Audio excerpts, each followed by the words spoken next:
Salam damai sejahtera bagi Anda semua.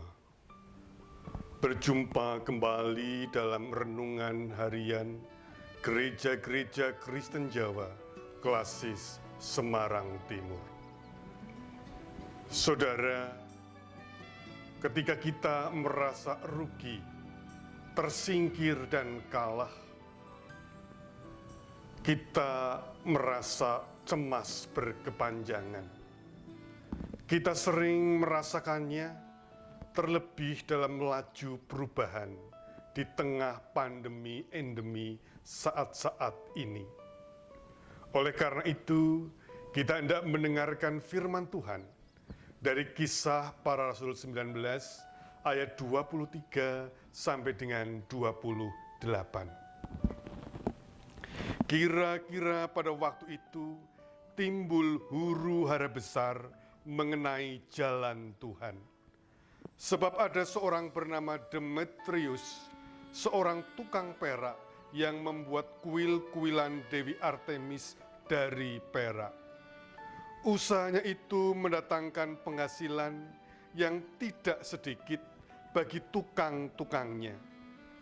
Ia mengumpulkan mereka bersama-sama dengan pekerja-pekerja lain dalam perusahaan itu dan berkata, "Saudara-saudara, kamu tahu bahwa kemakmuran kita adalah hasil perusahaan ini.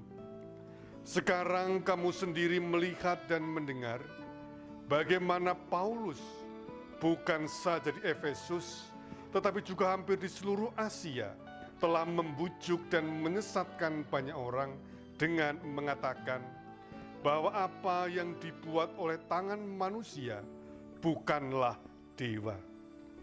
Dengan jalan demikian bukan saja perusahaan kita berada dalam bahaya untuk dihina orang, tetapi juga kuil Artemis Dewi besar itu berada dalam bahaya akan kehilangan artinya.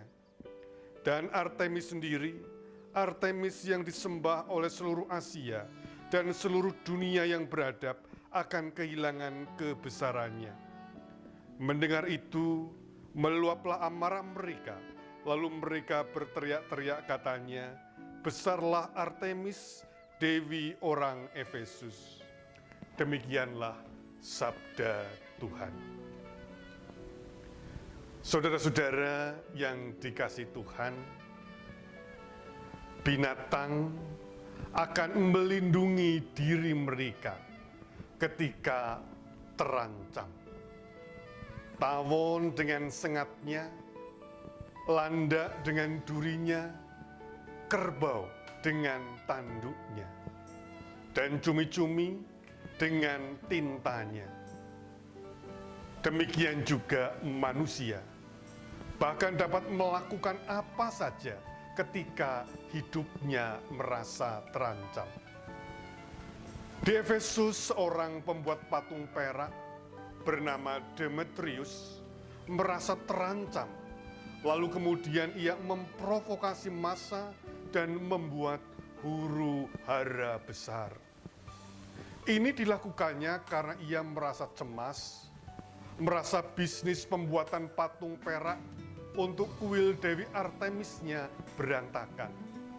Perusahaannya terancam bangkrut.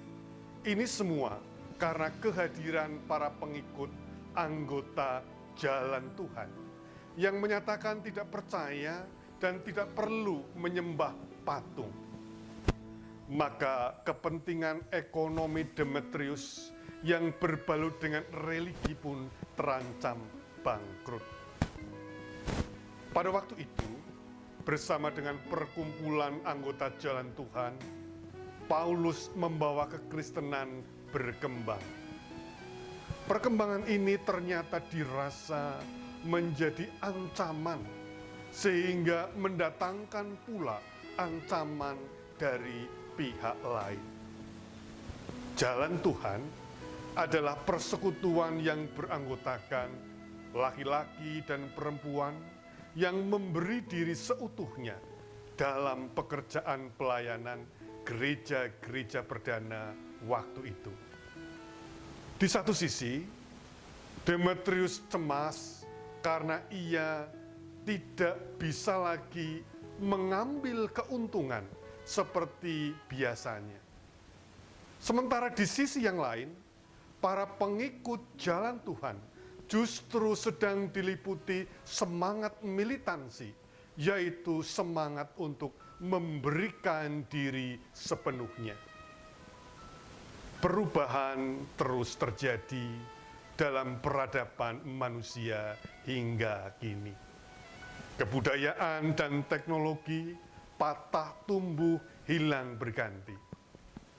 Tampaknya ada yang tidak terdisrupsi, tidak berubah, dan justru sering hadir mengiringi setiap perubahan, yaitu kecemasan. Kecemasan hadir karena manusia merasa terancam, tidak lagi dapat mengambil keuntungan, dan merasa akan menjadi korban dari perubahan. Saudara, daripada merasa menjadi korban perubahan, kemudian mengisi hidup dengan kecemasan, bukankah lebih baik memberi diri sepenuhnya dan menjadi pelaku perubahan agar hidup lebih berpengharapan? Selamat berjalan dengan setia di jalan Tuhan. Tuhan memberkati. Amin.